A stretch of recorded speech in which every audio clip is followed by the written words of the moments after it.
Aiwa silks, Kasaragod, Kanhangad, Mangalore. Kejriwal അമിത്ഷായുടെ ഒറ്റുകാരന്റെ വേഷമാണ് താങ്കൾക്ക് ഡൽഹിയിലുള്ളത്. പറയുന്നത് കൊണ്ടൊന്നും തോന്നരുത്. ആം ആദ്മി പ്രവർത്തകർ സോഷ്യൽ മീഡിയയിൽ ഇതിനെ ന്യായീകരിക്കുന്നത് കെജ്രിവാളിന്റെ കൈകളിലല്ല അവിടെ ആഭ്യന്തരമുള്ളത് എന്ന് പറഞ്ഞാണ്. പക്ഷേ അതല്ല ശരി. ആഭ്യന്തരം അമിത്ഷായുടെ കയ്യിലാണെങ്കിൽ പോലും ഒരു മുഖ്യമന്ത്രിക്ക് ചില നിർണായക ഘട്ടങ്ങളിൽ ഇടപെടാൻ പറ്റുന്ന രീതിയിൽ കെജ്രിവാൾ ഡൽഹിയിൽ ഇടപെട്ടിട്ടില്ല. ഒരു വൻ തോൽവിയായി കെജ്രിവാൾ മാറുന്നു എന്നുള്ളതാണ് ഡൽഹി നമുക്ക് മുന്നിൽ കാണിച്ചു തന്നിട്ടുള്ളത്. എന്താണ് കെജ്രിവാൾ പറഞ്ഞത്? നമുക്ക് അമിത്ഷായുമായി ചർച്ച ചെയ്യാം, എന്നിട്ട് ഈ വിഷയത്തിൽ ഒരു തീരുമാനമെടുക്കാം എന്നുള്ളതാണ്. ആരാണ് അമിത്ഷാ? ഇന്ത്യയുടെ ആഭ്യന്തരമന്ത്രിക്കപ്പുറത്ത് ആരാണ് അമിത്ഷാ എന്നുള്ളത് പൊതുജനത്തിന് വളരെ വ്യക്തമായി അറിയാം. കെജ്രിവാൾ, നിങ്ങൾ ചോദിക്കേണ്ടത് അവിടെയല്ലായിരുന്നു. നിങ്ങൾ ചോദിക്കേണ്ടത് ആക്രമിക്കപ്പെട്ട, പീഡനത്തിനിരയാക്കപ്പെട്ട, എല്ലാം തകർക്കപ്പെട്ട അവിടെയുള്ള ന്യൂനപക്ഷങ്ങളോട്, മുസ്ലിങ്ങളോടായിരുന്നു നിങ്ങൾ ചോദിക്കേണ്ടത്. അവർക്ക് എന്ത് സഹായമാണ് വേണ്ടതെന്നാണ് നിങ്ങൾ അവരോട് മനസ്സറിഞ്ഞ് ചോദിക്കേണ്ടത്. പക്ഷേ നിങ്ങൾ അവിടെ എടുത്ത നിലപാട് സംഘപരിവാറിന് അനുകൂലമായ നിലപാടാണ്. കാരണം നിങ്ങൾ രണ്ട് വിഭാഗത്തെക്കുറിച്ച് ചർച്ച ചെയ്തില്ല എങ്കിൽ പോലും നിങ്ങൾ അവിടെ മൗനമായി നിന്നുവോ, നിങ്ങളൊന്നും സംസാരിക്കാതെ നിന്നുവോ, അത് സംഘപരിവാറിന് വേണ്ടിയിട്ടുള്ള ഒരു കുഴലൂത്താണ്.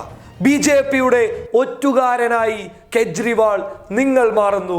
നിങ്ങൾക്കുള്ള ഒരു ജനകീയ മുഖം ഡൽഹിയിലെ ഈ കലാപത്തിലൂടെ ഇല്ലാതായിരിക്കുന്നു.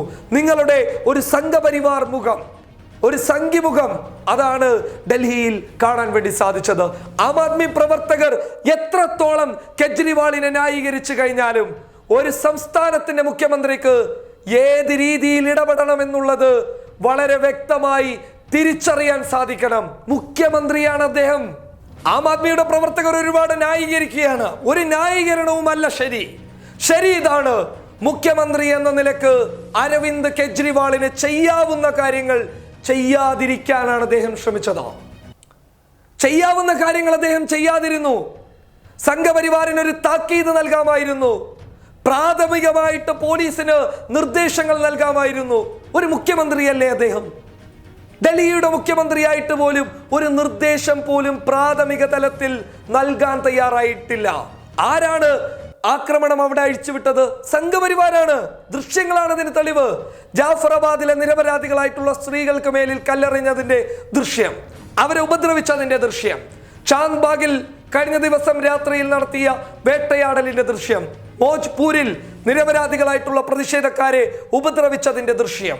എത്ര തെളിവുകളാണ് കെജ്രിവാളിന് മുന്നിൽ ഉണ്ടായിട്ടുള്ളത്? എന്നിട്ട് ഒരക്ഷരം സംഘികൾക്കെതിരെ സംസാരിക്കാൻ ഈ കെജ്രിവാൾ തയ്യാറായോ? ഇല്ല. രാജ്യത്തിന്റെ മതേതര മുഖമെന്ന് നമ്മളടങ്ങുന്നവർ, ഞാനടങ്ങുന്നവർ വിശേഷിപ്പിച്ച ഇദ്ദേഹം ഒറ്റുകാരന്റെ മുഖമായി മാറിയിരിക്കുന്നു. അതാണ് വേദനിപ്പിച്ചത്. അതും അമിത്ഷായുടെ ഒറ്റുകാരനാകുന്നു. ഇപ്പോഴും സംസാരിച്ചിട്ടില്ല സംഘപരിവാറിനെതിരെ. ഒരു സമയത്ത് സംഘികളെ നിലക്ക് നിർത്തിയിരുന്ന ഈ കെജ്രിവാളിന് ഇതെന്തു പറ്റി എന്ന് ചോദിക്കുന്നതിൽ എന്ത് തെറ്റാണുള്ളത്? എടുത്തു പറഞ്ഞു കഴിഞ്ഞാൽ, ഷീലാ ദീക്ഷിത് ഡൽഹി ഭരിച്ചുകൊണ്ടിരുന്ന സമയത്ത്, ഡൽഹിയിലെ ക്രമസമാധാന പ്രശ്നങ്ങളിൽ വലിയ ഒരു ചർച്ച നടക്കുന്ന സമയത്ത് അരവിന്ദ് കെജ്രിവാൾ ഒരു ട്വീറ്റ് ചെയ്തു. എന്താണ് ആ ട്വീറ്റ്? ആ ട്വീറ്റ് വളരെ എടുത്തു പറയുന്നുണ്ട്. ഷീലാ ദീക്ഷിതിന്റെ കയ്യിൽ മുഖ്യമന്ത്രി സ്ഥാനം മാത്രമാണ് ഉള്ളതെങ്കിൽ ഞങ്ങൾക്ക് എന്തിനാണ് ഇങ്ങനെയൊരു മുഖ്യമന്ത്രി? ആഭ്യന്തരമില്ലാത്ത മുഖ്യമന്ത്രിയെ ഞങ്ങൾക്ക് ആവശ്യമില്ല എന്നാണ് അന്ന് കെജ്രിവാൾ ട്വീറ്റ് ചെയ്തത്. അതേ ചോദ്യമാണ് കെജ്രിവാൾ ഇന്ന് ഞങ്ങൾ നിങ്ങളോട് ചോദിക്കുന്നത്. ആഭ്യന്തരമില്ലെങ്കിൽ നിങ്ങൾ എന്തിനാണ് ഡൽഹിക്ക്? പോലീസുകാരെ നിലനിർത്താൻ പറ്റുന്നില്ല എന്നുണ്ടെങ്കിൽ, ആക്രമണം അഴിച്ചുവിടുന്ന കലാപകാരികളായിട്ടുള്ള സംഘികളെ നിലക്ക് നിർത്താൻ പറ്റുന്നില്ല എന്നുണ്ടെങ്കിൽ എന്തിനാണ് കെജ്രിവാൾ ഡൽഹിക്ക്? വികസനത്തിന് വേണ്ടി മാത്രമാണോ? അതാകുമ്പോൾ കാര്യങ്ങളൊക്കെ എളുപ്പമായില്ലേ? പോലീസ് ഞങ്ങളുടെ കയ്യിലല്ല. എത്രയോ നിരപരാധികളെയാണ് ഡൽഹിയിൽ വേട്ടയാടിയിട്ടുള്ളത്. എത്രയോ ഉമ്മമാർക്ക് മക്കളെ നഷ്ടപ്പെട്ടിരിക്കുകയാണ്. തൻ്റെ ഭാവി കണ്ടിരുന്ന പല കച്ചവട സ്ഥാപനങ്ങളും ഇന്നില്ലാതായിരിക്കുകയാണ്. എന്നും നിസ്കരിക്കാൻ പോയിരുന്ന പള്ളികൾ കത്തിച്ച നിലയിൽ കാണപ്പെടുന്നു. നിരപരാധികളെ ആക്രമിക്കുന്നു.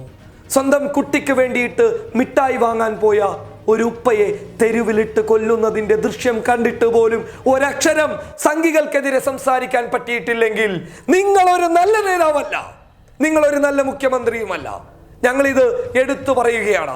ഈ വേട്ടയാടലിന് ഒറ്റുകാരന്റെ മുഖമായി കെജ്രിവാൾ നിന്നു എന്ന അഭിപ്രായത്തിൽ പബ്ലിക് കേരള ഉറച്ചു നിൽക്കുന്നു. News desk public Kerala.